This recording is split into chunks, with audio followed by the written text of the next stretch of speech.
bénisse au nom de Jésus.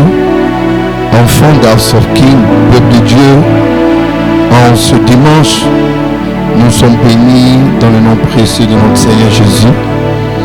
Je veux que tu donnes une acclamation, une offrande d'acclamation à Dieu parce que tu es béni. Alléluia. Fais ceci, lève les mains, bénis le Seigneur, glorifie son nom. Ce matin est un matin de bénédiction, un matin d'adoration, un matin de gloire, un matin de puissance. Je bénis la vie de quelqu'un ce matin qui s'est déplacé encore pour magnifier Dieu, enfin pour élever Dieu parce qu'il est digne d'être élevé, il est digne d'être glorifié. Ensemble, on va chanter ce chœur qui dit You are Alpha and Omega. We worship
acclamer fortement Jésus.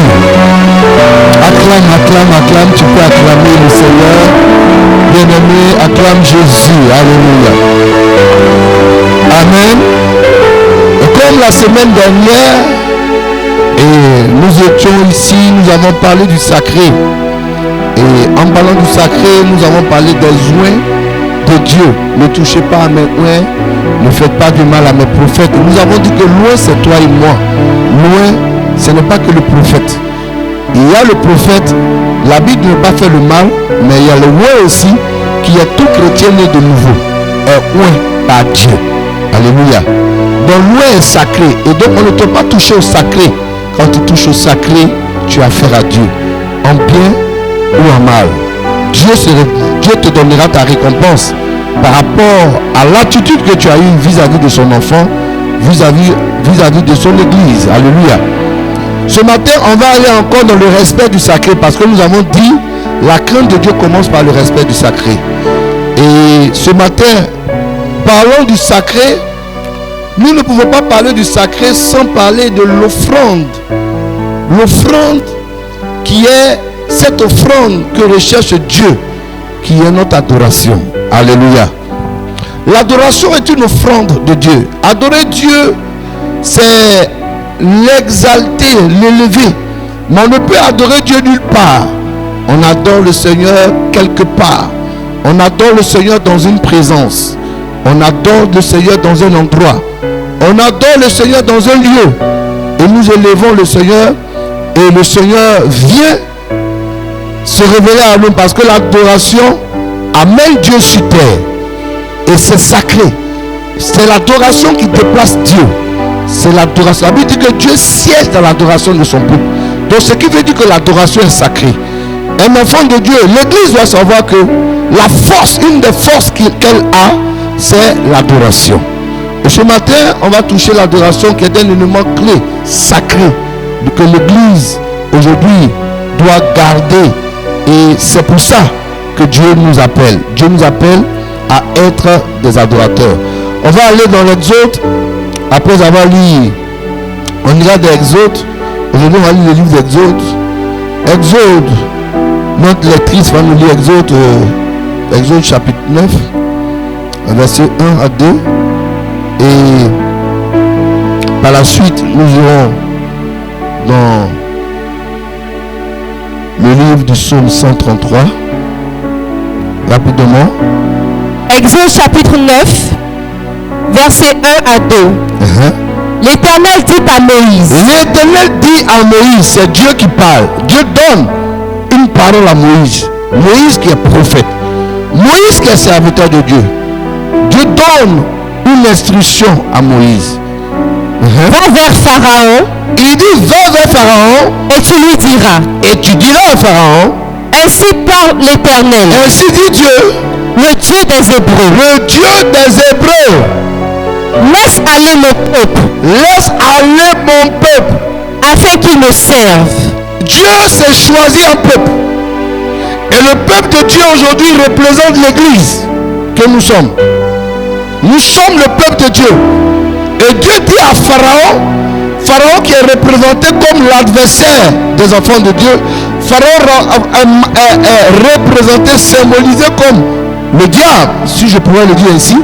Dieu dit, laisse mon peuple, laisse aller mon peuple, afin qu'il me serve. Afin qu'il me serve. Dans d'autres versions, le mot servi ici c'est adorer, afin qu'il m'adore. Donc l'adoration est un service. Le fait que tu quittes ton domicile pour aller dans un endroit, c'est pourquoi je disais à l'introduction qu'on peut adorer Dieu quelque part. On peut élever Dieu, parce qu'adorer Dieu c'est l'élever, c'est dire qu'il est grand. Donc Dieu veut que l'église, Dieu veut que son peuple qui est l'église parte l'adorer. Il dit allez me servir. Dieu veut qu'on le serve. Le servir c'est l'adorer. Venir à l'église, venir t'asseoir dans la maison de Dieu, c'est venir le servir, c'est l'adorer. Et Dieu donc tient compte de cela. Et Dieu n'aime pas que son peuple ne l'adore pas. Parce que quand Dieu se choisit son peuple, Dieu se choisit son peuple pour que le peuple l'adore. Il a acquis ce peuple d'Israël, il a choisi son peuple pour l'adorer. Et regardez ce que Dieu dira par la suite. Verset 2. Si tu refuses de le laisser aller. Et si tu le refuses. Donc, quand je lis cela, je vois que l'adoration est un ordre. L'adoration. En fait, l'église n'a pas compris qu'adorer Dieu, c'est une institution formelle, c'est un ordre obligatoire. ce n'est pas à négocier. Parce que un enfant de Dieu, même Satan, même Pharaon, ne doit pas empêcher un enfant de Dieu d'adorer Dieu. Donc aller contre l'adoration, c'est quelque part un frein à la loi spirituelle ou aux lois spirituelles qui sont les lois de l'adoration. Donc Dieu n'est pas content du fait que quelqu'un s'oppose à l'adoration de son peuple. Il dit si tu refuses, si tu refuses de le laisser aller, tu refuses de le laisser aller adorer Dieu. Retiens encore. Si tu le retiens encore, voici la main de l'Éternel, la main de Dieu sera sur tes troupeaux, qui sont dans les champs, sur les chevaux, sur les ânes. Bien aimé, en tant qu'église, Dieu donne un avertissement. C'est pourquoi toi qui refuses de venir dans la présence de Dieu, tu ne sais pas ce que tu rates et tu ne sais pas ce que tu vaux pour Dieu. Dieu peut prendre la vie de quelqu'un qui refuse que tu viennes l'adorer. Dieu peut prendre la vie d'un individu qui refuse que tu sois un adorateur. C'est pourquoi tu ne peux pas rester à la maison. C'est pourquoi tu ne peux pas être différent à venir prier pendant les réunions de prière, pendant les temps de prière. Tu ne dois pas rester à la maison. La maison n'est pas le lieu où on vient adorer Dieu. La maison, c'est le lieu où on part entretenir cette présence qui nous a été donnée dans la présence de Dieu. Alléluia. Il dit laisse-la aller adorer. Donc il quittait leur maison pour aller dans un endroit. Il quittait leur maison pour aller élever Dieu. Et Dieu dit si tu ne laisses pas Pharaon, mon Dieu, je vais frapper ta maison, je vais frapper tes bœufs. C'est-à-dire toutes les richesses qui existent, Dieu les frappera. Du Pharaon. Pharaon aussi représente quelqu'un qui peut s'opposer à ton adoration. Pharaon représente ton mari qui s'oppose à ton adoration. Pharaon représente ton papa biologique qui s'oppose à l'adoration. Et c'est de ça qu'il parle. Dieu peut même prendre la vie de quelqu'un dans ta famille, la vie de quelqu'un autour de toi qui refuse que tu adores Dieu. Parce que Dieu tient à son adoration. Dieu tient à ce que tu le serves. Dieu dit que c'est sacré. C'est pourquoi il faut craindre l'adoration. Il faut craindre le fait que tu viennes ici. Devant Dieu, ça a une grande importance du fait que tu sois dans la présence de Dieu.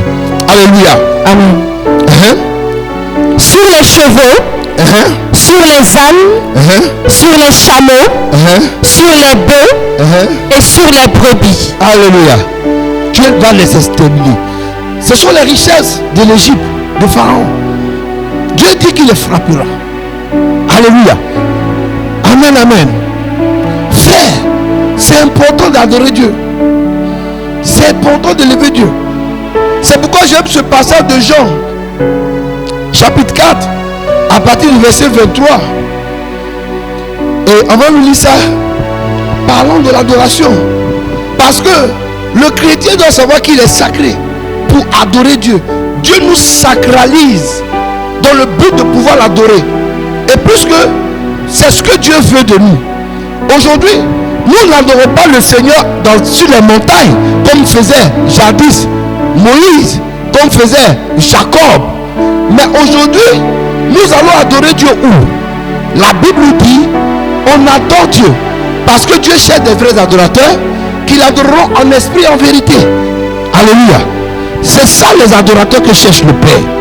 Donc le Père cherche des adorateurs. Mais qui adoreront qui? En esprit et en vérité. Alléluia. Amen. Dis Amen. Amen. Amen, amen. Amen. Le Père cherche des adorateurs. Depuis longtemps, le Père a adoré. Et aujourd'hui, nous adorons le Père. Amen. Amen. Amen. Je vais te dire quelque chose. On n'adore pas Jésus, mais on l'élève. On l'élève. On l'exalte. Mais nous élevons Dieu, le Père. Alléluia. Amen. On élève Dieu. On va nous lire ça. Jean chapitre 4. On adore Dieu. Le verset 23. Mais l'heure vient. L'heure vient. Et elle est déjà venue. Elle est déjà venue.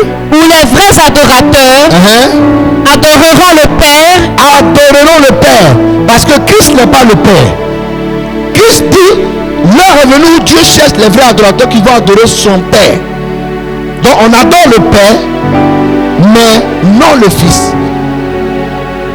On élève le Seigneur parce que Christ est le Seigneur qu'on élève. Alléluia. Amen. On élève le Seigneur à travers le Père. Nous élevons le Seigneur Jésus, nous le magnifions, nous l'exaltons, mais nous adorons Dieu à travers Christ. Amen. Alléluia. Amen. Vas-y.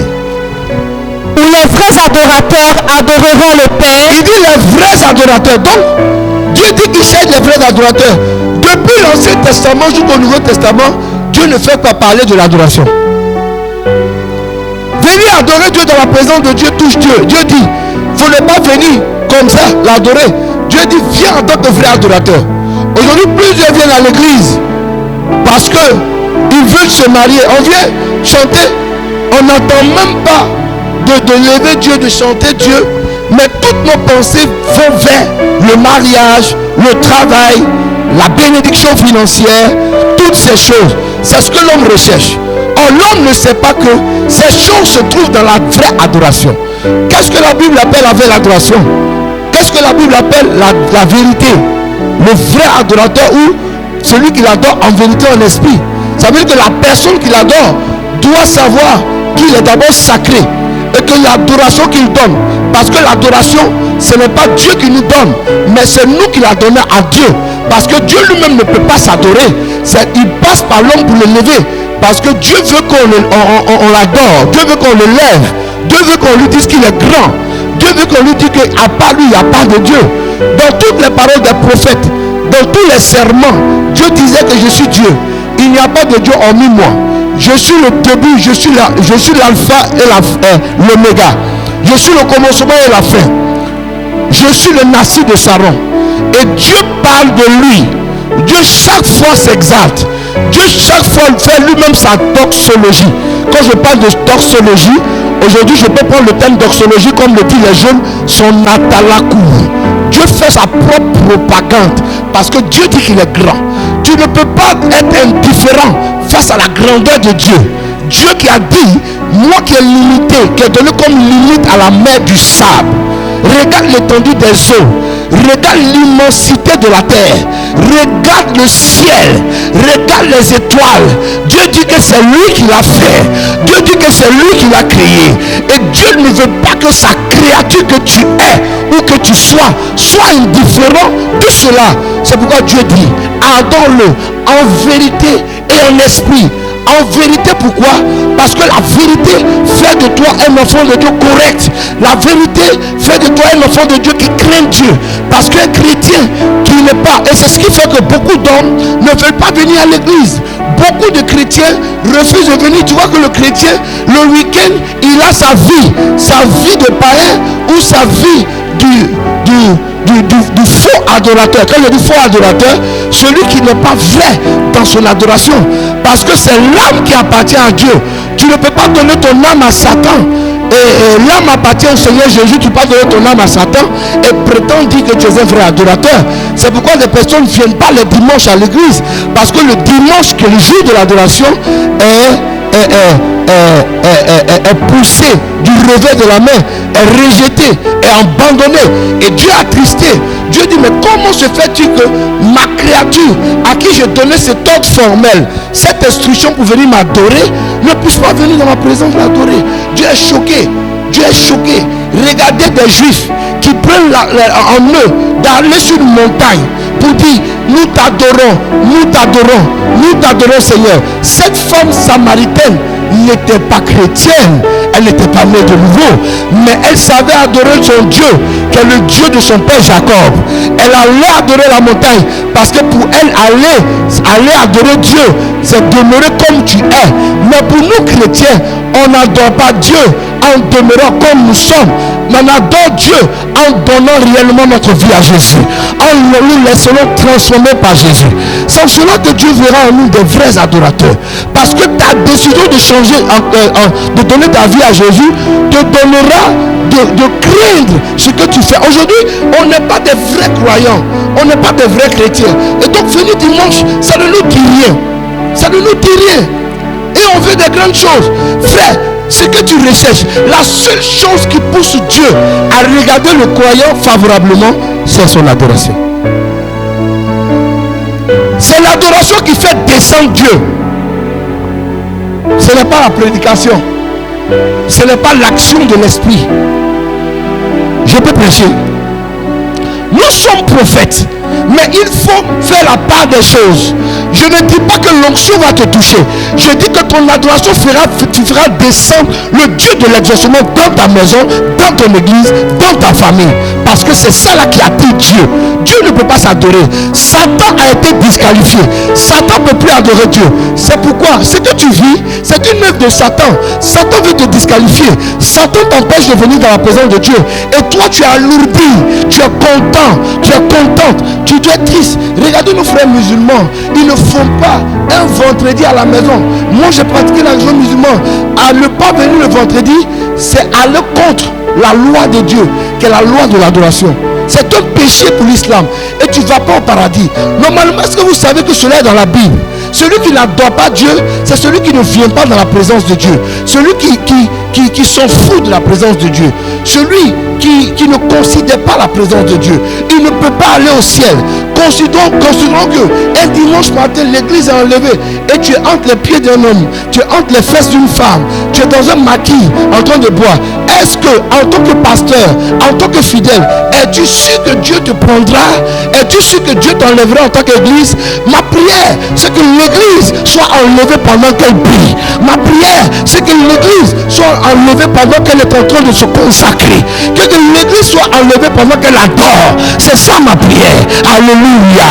Parce que lui le sait, lui le jour, lui l'heure. C'est pourquoi Dieu dit, il cherche des vrais adorateurs. Ce sont ces adorateurs-là que cherche Dieu, qui adorent en esprit et en vérité. Et non ceux qui sont aujourd'hui là, aujourd'hui pour quelque chose, pour leurs intérêts. Et lorsqu'ils ne voient pas les intérêts, ils disent, mais est-ce que Dieu existe? Depuis je prie, on vient à l'église pour marier ou on vient à l'église pour adorer Dieu? Le musulman va à la mosquée pour adorer Allah. Le juif va, il part au temple de Jérusalem où ils vont dans les synagogues adorer qui? Alléluia. Ils vont dans les synagogues adorer Jéhovah. Ils vont adorer Adonai. Mais nous adorons qui? On a la maison, tu dis, tu es quoi? Il dit, je suis chrétien évangélique. Je prie à Asoki. Je prie à l'assemblée de Dieu. Tu n'es pas chrétien. Un chrétien qui réunit son adoration.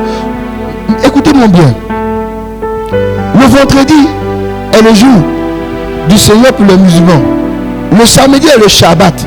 Mais non, le Shabbat, c'est le jour de la résurrection. Et le jour de la résurrection est le dimanche. Le premier jour où le Seigneur est sorti du tombeau, c'est cela que l'église de Rome avait choisi jadis pour adorer le Seigneur. Et donc nous, c'est devenu une loi pour nous d'adorer Dieu. Nous n'adorons pas le Seigneur le lundi, nous n'adorons pas le Seigneur le mardi, nous n'adorons pas le Seigneur le vendredi, mais nous l'adorons le dimanche. Alléluia. Parce que ça a été situé par les Grecs. Et aujourd'hui, les enfants de Dieu doivent le savoir. Ce n'est pas chrétien de ne pas pouvoir le faire, d'honorer ce jour, un jour saint. Il a dit, il a travaillé les 6 jours et il a sanctifié le 7e jour. Ça veut dire que le 7e jour est sacré. Quelqu'un dit avec moi, c'est sacré. Alléluia. C'est très sacré, frère. Ne joue pas avec. Et toutefois que tu ne vas pas sanctifier ce jour, c'est un commandement. Ça fait partie des commandements de Dieu. Il dit, tu sanctifieras le 7e jour. Aujourd'hui, les gens ne savent pas que le fait de ne pas venir à l'église est un péché. C'est un péché, frère. Je ne sais pas quand est-ce que j'ai manqué un culte dans ma vie. Depuis que je suis chrétien, je ne sais pas. Je ne sais pas. Je cherche même. Ce n'est pas une affaire de pasteur. J'ai aussi été chrétien comme toi. Je viens te parler en tant qu'église, en tant que serviteur, mais en tant que prophète. Parce que le cœur de Dieu est attristé. Que demandes-tu à Dieu qui ne peut pas te donner? Si tu es un faux adorateur, tu ne recevras pas. Parce que rien n'est sacré à tes yeux. Rien n'est sacré, frère. Quand tu demandes à quelqu'un, il donne des arguments. Il n'y a pas d'argument pour un adorateur. Dieu est trop grand. Dieu n'est pas notre ami. Dieu n'est pas un jeu. L'adoration est sacrée, frère. Elle n'est pas facultative. C'est une option obligatoire. Mais elle n'est pas facultative. Quand on dit facultative, ça dit tu peux faire quand tu veux, comme tu veux. Tu viens quand tu veux, tu fais comme tu veux. Ce n'est pas ici. On va lire le psaume 133. Le psaume 133. Psaume 133. Cantique des degrés de David. Yes. Voici. Oh, qu'il est agréable, qu'il est doux. Pour des frères de demeurer ensemble. Voici qu'il est agréable et doux pour des frères de demeurer ensemble. C'est comme l'huile précieuse. La Bible dit, c'est comme l'huile précieuse qui est répandue sur la tête. Qui est répandue sur la tête. Descend sur la barbe. Sur la barbe d'Aaron. Qui descend sur le bord de ses vêtements. La Bible dit, c'est comme l'huile précieuse. Donc cette huile précieuse là, c'est quoi? C'est la présence de Dieu. C'est l'onction, frère. C'est l'onction, ma soeur. Et c'est important. On vient dans la présence de Dieu pour l'huile. On vient dans la présence de Dieu pour l'huile. On ne vient pas dans la présence de Dieu pour se promener, pour se rafraîchir. C'est pour un rafraîchissement spirituel. Parce que tu peux vivre une mort spirituelle en restant à la maison.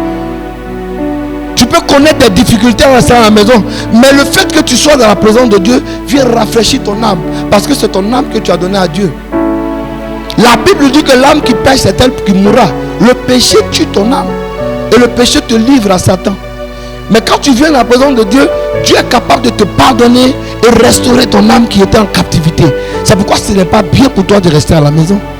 Ce n'est pas bien pour toi de ne pas venir dans la présence de Dieu, de ne pas pratiquer ton église, de ne pas servir dans la maison de Dieu. C'est un péché. Il dit, l'huile coule sur la tête d'Aaron, descend sur sa barbe. La tête d'Aaron qui est la tête de l'église, la barbe qui sont ses fils. L'huile descend sur les fils du prophète. Et l'huile coule sur les responsables qui sont la barbe. Sur tous les ouvriers qui sont la barbe. Degré 3. C'est comme la rosée de l'Hermon. La Bible dit la rosée. Et nous savons que la rosée de l'Hermon, elle symbolise quoi? La bénédiction. Parce que la rosée est différente de la pluie. La pluie, elle est saisonnière. Mais la rosée vient tous les temps. Toutes les saisons. Que ce soit la saison sèche, il y a la rosée. La saison pluvieuse, il y a la rosée. Toutes les saisons, il y a la rosée. Donc la rosée, elle n'est pas que saisonnière, elle est quotidienne. Alléluia. Je déclare que les choses soient quotidiennes de ta vie. Amen. À cause de ton adoration, qu'il pleuve la bénédiction quotidienne. Amen. Comme la rosée sur ta vie. Amen. Amen.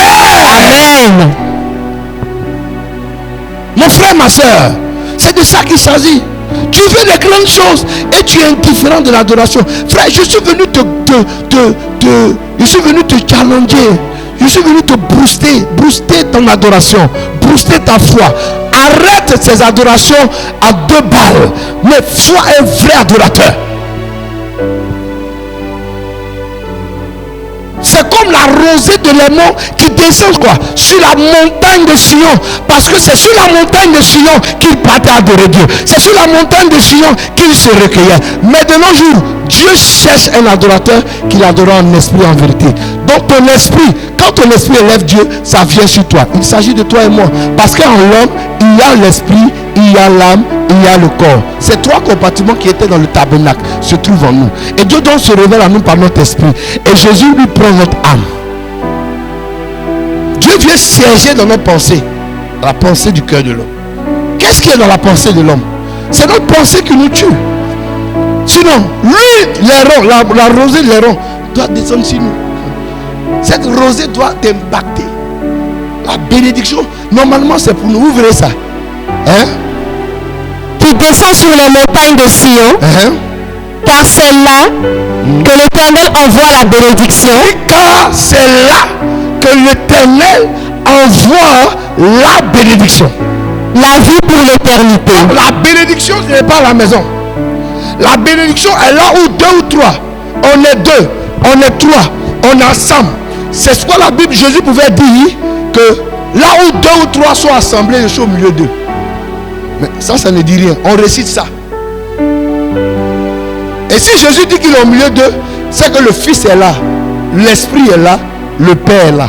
Quelqu'un n'a pas dit Amen. Ça veut dire que la Trinité se trouve là où deux ou trois sont assemblés. Ces trois entités sont présentes pour faire l'œuvre de Dieu.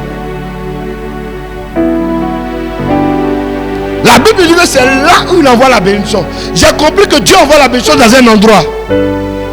Donc ne pas être chrétien, tu n'es pas adorateur. Ne pas être dans une communauté. Tu dois avoir une communauté. Une communauté qui porte un nom. Tout chrétien qui n'a pas une communauté est un païen. Peu importe. Partout. Dans ta famille, il y a des problèmes. Dans ton village, il y a des problèmes. Ce n'est pas à l'église, il ne va pas avoir de problème. À moins qu'il y ait des extraterrestres. Ce n'est pas des arguments pour ne pas aller à l'église chrétienne. Tu es un païen. Tu es un païen. J'aime pas les gens qui ne sont pas spirituels. Là où il y a le spirituel, écoutez-moi bien. Même les sectes pernicieuses ont pris l'église primitive comme exemple. Ils se rassemblent. Quand la Bible dit, ils persévéraient dans quoi? Ils persévéraient premièrement dans les enseignements. Amen. Ils persévéraient dans l'enseignement. Deuxièmement, dans la communion, dans les fractions de pain, dans la prière. N'est-ce pas? Amen. Parce que l'enseignement, c'est un adorateur vient écouter la parole de Dieu qui l'aide à être un bon adorateur. Quelle histoire de dire que je ne vais pas à l'église? Quelle histoire de dire que je ne suis pas d'une église? Mais tu n'es pas de Dieu. Si tu n'es pas d'une église, si tu n'appartiens pas à une congrégation, tu es un païen. Il n'y a pas de chrétien qui ne puisse pas s'identifier par une congrégation. Parce que l'adoration vient quelque part. On se réunit pour adorer Dieu quelque part. C'est ça l'église de Jésus-Christ. Et là que Dieu envoie la bénédiction. La vie pour toujours. Il y a la mort dehors. C'est pourquoi nous sommes venus ici. Il n'y a rien dehors. C'est pourquoi nous sommes venus l'adorer. Nous avons tout laissé pour venir adorer Dieu. Qu'est-ce qui peut me retenir encore dehors si ce n'est pas l'œuvre du diable? Oui. Tu as trouvé? Actes chapitre 2, le verset 42. C'est ça? Il persévérait dans l'enseignement des apôtres. Il persévérait dans l'enseignement des apôtres. Dans la communion fraternelle. Il persévérait dans la communion fraternelle. C'est-à-dire qu'ils étaient tout le temps ensemble. Dans la fraction du pain. Dans la fraction du pain. C'est-à-dire manger ensemble dans l'église. Et dans les prières. Dans les prières. Amen. Mais est-ce que tu persévères avec ton frère et ta soeur? Est-ce que tu es toujours avec eux en train de prier? Toi, pendant que toi, tu es quelque part en train de voyager, en train de te promener. Tu es quelque part en train de te pavaner. Tu es sur ton lit moelleux. Tu es un païen. Ou tu es un internaute. On est internaute parce qu'on allait en mission. On est internaute parce qu'on allait loin. Ça, c'est des arguments. On est d'une communauté, mais quand on est quelque part où il n'y a pas d'église, c'est toutes les excuses. Mais quand tu es d'une communauté, que tu es quelque part sans excuse, tu es un païen et tu ne peux pas aller au ciel. La bénédiction n'est pas ta part. Alléluia. Amen, amen. On va lire quelque chose. Et il y a un point. Quand tu viens adorer Dieu, la maison de Dieu est sacrée. Le lieu où tu adores est sacré. Tu ne fais pas ce que tu veux. Amen. Amen. Amen. Alléluia. Amen. On va aller dans Matthieu. Matthieu chapitre 21. Matthieu 21. Verset 12 à 13. Verset 12 à 13. Jésus entra dans le temple de Dieu. Il chassa tous ceux qui vendaient. Ouais. Il vient dans la maison de Dieu. Souvent quand on vient adorer Dieu, la présence de Dieu est sacrée. Donc il ne doit pas avoir de désordre. Jésus entre dans la maison de Dieu et il y a du désordre. Ce n'est pas normal qu'il y ait du désordre dans la présence de Dieu. Ce n'est pas normal qu'on fait ce qu'on veut. Ce n'est pas normal pendant que quelqu'un prêche, pendant que quelqu'un parle, ça circule, ça se lève, ça bouge. C'est une malédiction pour une église. Ce n'est n'est pas normal que pendant la prédication, il y ait des va-et-vient. C'est ce que la Bible appelle des vendeurs de cartes, ou des échangeurs de cartes, des vendeurs de pigeons. On le met dans la maison de Dieu. Et cette église, elle ne peut pas avoir la gloire. Elle ne peut pas avoir la gloire de Dieu. Une telle église ne peut pas manifester la puissance de Dieu. Et dans nos églises, nous voyons ces désordres. Pendant que le pasteur prêche, quelqu'un est en train de communiquer, en train d'envoyer un message, je t'aime, sur les réseaux sociaux. Quelqu'un est en train de donner rendez-vous à quelqu'un sur Facebook. Ou en train de regarder une vidéo, en train de lire. C'est du désordre. Tu ne l'adores pas en vérité. Je peux prêcher. Dieu veut que tu l'adores. Il est rentré dans le temple. Et qu'est-ce qu'il fait? Il chassait tous ceux qui vendaient et qui achetaient. Un véritable prophète doit être attristé quand il y a du désordre. C'est pourquoi nous sommes durs. Parce que nous voulons marcher comme Christ. Quand tu es dur, on dit il est dur. Il m'a frustré. Il ne t'a pas frustré. Si c'était au temps de Jésus, il allait faire pire. Relis pour que quelqu'un entende. Qu'est-ce que Jésus a fait? Jésus entra dans le temple de Dieu. Il chassait tous ceux qui vendaient et qui achetaient dans le temple. Jésus les a chassés. Si ça de nos jours, on dira que le pasteur nous a chassés. On ne va plus à l'église. Le pasteur n'est pas bon. Jésus même qui est notre modèle, en sortant il a chassé les gens dans le temple. Parce qu'il n'était pas d'accord qu'il y ait du désordre dans le temple. Pendant qu'on prêche, tu bavardes. Pendant qu'on prêche, tu es en train de chuchoter. Pendant qu'on parle, tu fais du n'importe quoi. Toi, tu ne peux pas être grand. Parce que la présence de Dieu, il y a des anges. Les anges te disqualifieront. Il ne faut pas accepter ce que tu fais. Parce que tu es en train de distraire quelqu'un. C'est la distraction qui est dans l'église. Alléluia. Je prophétise que le Seigneur te délivre de cette distraction aujourd'hui. Amen. Parce que le ciel est pour nous. Jésus a mal. Il a chuté. Il a renversé. Il a même donné des points à ceux qui étaient assis. Il dit sortez de la maison de... Sortez. Aujourd'hui si tu fais ça sera un scandale. Ça sera médiatisé. On va dire que le pasteur c'est un boxeur. C'est un païen. Alléluia. Le pasteur n'est pas converti. Il est nerveux. Est-ce que tu es plus converti que Jésus-Christ? Mais Jésus est en train de montrer le caractère sacré de l'adoration. Il te révèle le caractère sacré de l'adoration. Il te montre que adorer Dieu, ce n'est pas du jeu. Aujourd'hui, on joue avec ça. On fait ce qu'on veut. On ne respecte pas le sacré. Et on demande de grandes choses. S'il vous plaît, Église, s'il vous plaît, chrétiens, respectons la présence de Dieu.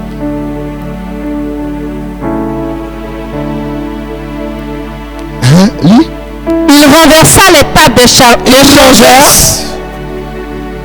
et les sièges des vendeurs de pigeons. Alléluia.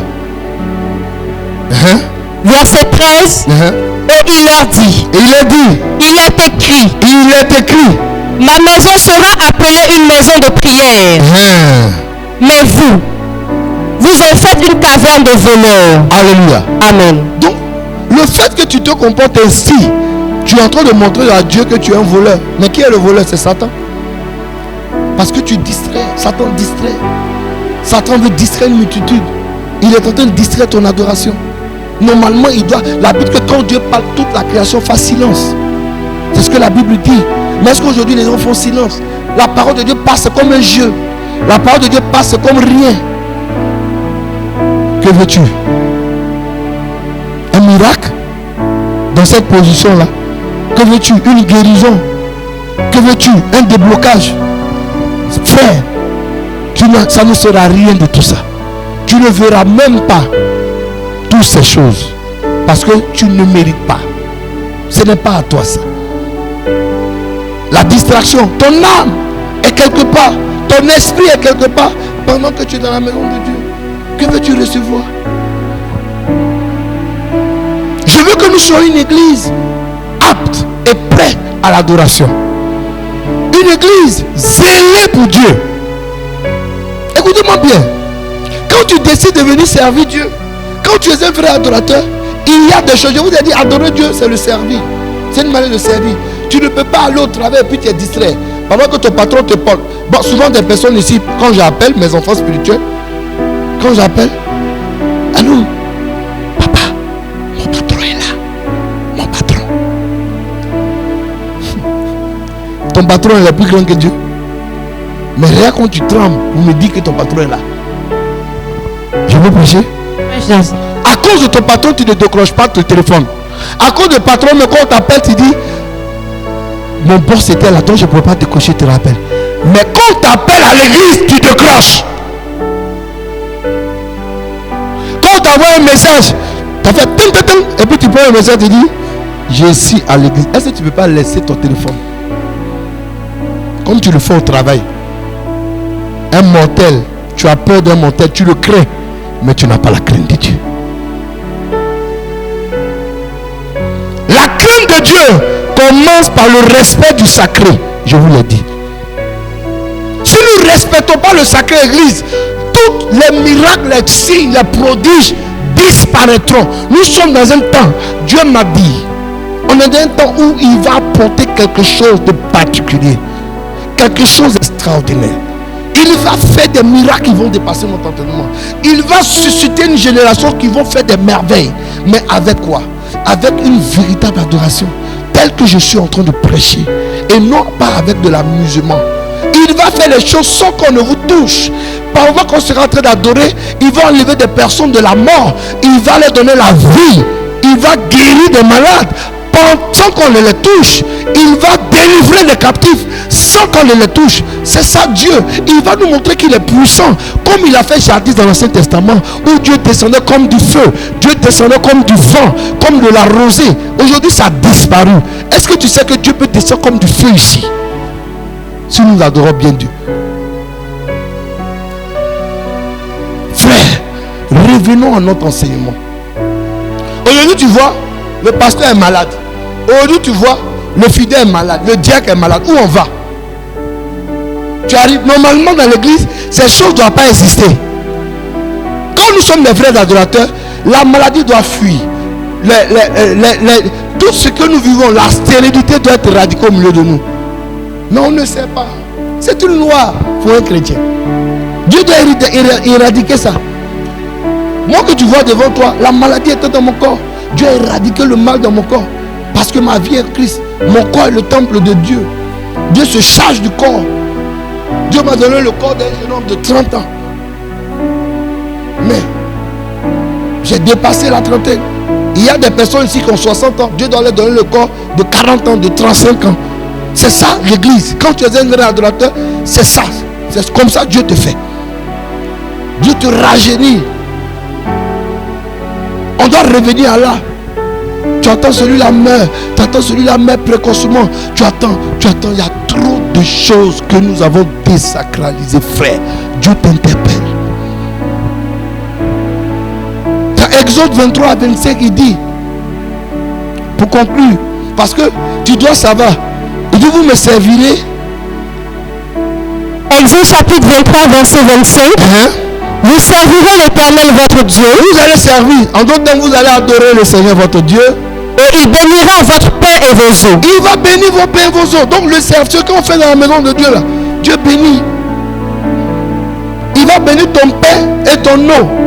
Il bénira ce que tu fais, ce que tu possèdes. Ta nourriture, il va bénir. Ensuite, et j'éloignerai la maladie du milieu de toi. C'est lui qui dit, il dit qu'il éloignera la maladie. Dieu dit il éloignera. En bon français, ça veut dire quoi?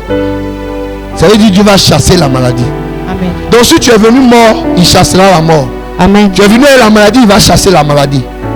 Tu es venu avec le VIH, il chasse le VIH. Mais ce n'est pas pour que tu restes à la maison, c'est pour que tu demeures pour l'adorer. Et je chasserai, je éloignerai de toi la maladie. Ensuite, il n'y aura dans ton pays ni femme qui avorte. Il n'y aura dans ton famille ni femme qui avorte. Aujourd'hui dans nos églises, les femmes font les fausses couches. Quand il dit ni femme qui avorte, il parle de fausses couches. Il y a trop de fausses couches. Une femme tombe enceinte tout de suite, elle perd son enfant. C'est parce que tu n'es pas un bon adorateur. Tu ne sais pas Dieu comme il le faut. Tu n'adores pas Dieu comme il le faut. Fouille bien, tu vas voir que c'est ça. Vas-y. Ni femme sommes stériles, la stérilité ne doit pas être au milieu de nous, comme au temps des enfants d'Israël. Je remplirai le nombre de tes jours. Et Dieu prolonge tes jours sur toi quand tu adores Dieu véritablement. Il prolonge tes jours. Parce qu'il a toujours besoin de toi. Est-ce que vous savez que Dieu aime les adorateurs, donc il te préserve? Oh, quelqu'un n'a pas dit Amen. Amen. Puisque tu l'aimes, puisque tu l'adores, il est obligé. Parce que lui-même ne peut pas s'adorer. Donc il est content, il est assis sur ton trône. Et quand l'adoration le touche, c'est l'adoration qui fait, oh my God. C'est l'adoration qui fait que Dieu assis sur son trône, se lève comme ça. Parce qu'une soeur Korotoum, une soeur Caroline, une soeur Fatou, un frère Bigbe adore Dieu. Il se lève, waouh, il fait comme ça parce que quelqu'un est en train de l'adorer. Donc il est obligé de te garder vivant. Il est obligé parce qu'il aime ça. Jusqu'au temps favorable, jusqu'à ce que tu finisses ta mission. Il dit bon, bye bye, viens vers moi maintenant. Deviens un ange pour continuer ce que tu as fait sur la terre. Parce que après les anges, Dieu a arraché l'adoration aux anges. Il a pris. Donc nous, c'est nous qui avons c'est nous qui avons la clé de l'adoration aujourd'hui. Et les anges nous suivent dans la cadence. Dieu l'a donné à l'église. Donc si tu es église, tu dois savoir que tu dois servir Dieu pour avoir la vie, une longévité. Verset 27. J'enverrai ma terreur devant toi. Je mettrai en déroute tous les peuples sur lesquels tu arriveras. Est-ce que vous voyez un peu? Quand tu adores Dieu, Dieu lui-même fait ton combat. Il est loin devant toi tout. Je vous dis que tout est sacré dans la vie des croyants. Donc on n'a pas besoin de faire des combats. Tu es un frère adorateur, tu vivras. Quand tu arrives quelque part, les fétiches tombent, tout tombe, les gens fuient parce que tu es un vrai adorateur. Est-ce que tu peux acclamer le Seigneur Jésus? Aujourd'hui, je viens t'interpeller, je viens t'appeler par ce message à comprendre que Dieu veut que tu sois un adorateur et un véritable. Donc ce matin, tu vas demander pardon à Dieu pour tout, pour tout. Tu vas prier le Seigneur. Prions le Seigneur Jésus. Père éternel, je viens devant ta face, m'humilier pour tout ce que j'ai fait qui n'est pas agréable. Ton serviteur a parlé et nous avons entendu. Élève la voix et prie. Élève la voix et prie. Élève la voix et prie. My God, Araba Shata Braka. Loka Braba. Makarabo Shata Braka. Alléluia. Tu vas prier le Seigneur. Amen.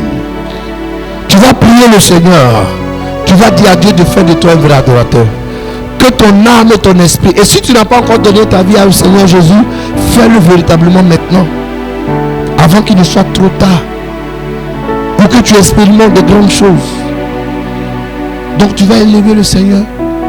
Tu vas dire au Seigneur de te bénir. Tu vas dire au Seigneur de te bénir. Tu vas dire au Seigneur de te louer. Que tu veux le louer. Mais que son esprit te remplisse. Parce que si tu n'es pas rempli de l'esprit, tu ne peux pas aimer Dieu. Quand on est vide de l'esprit, tu vas dire au Seigneur plus de toi et moins de moi. Plus de toi en moi. Et qu'il y ait moins de moi en moi. Mais plus de toi en moi. Tu vas chanter le cœur que tu as chanté, que tu as joué avant. Que j'ai dit de changer. Tu vas jouer ce cœur là. Le pianiste. Alpha.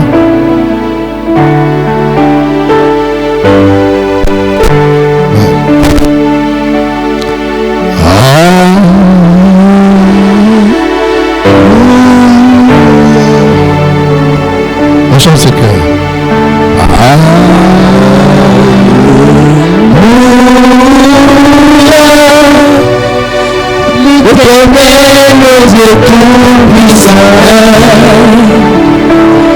Alléluia.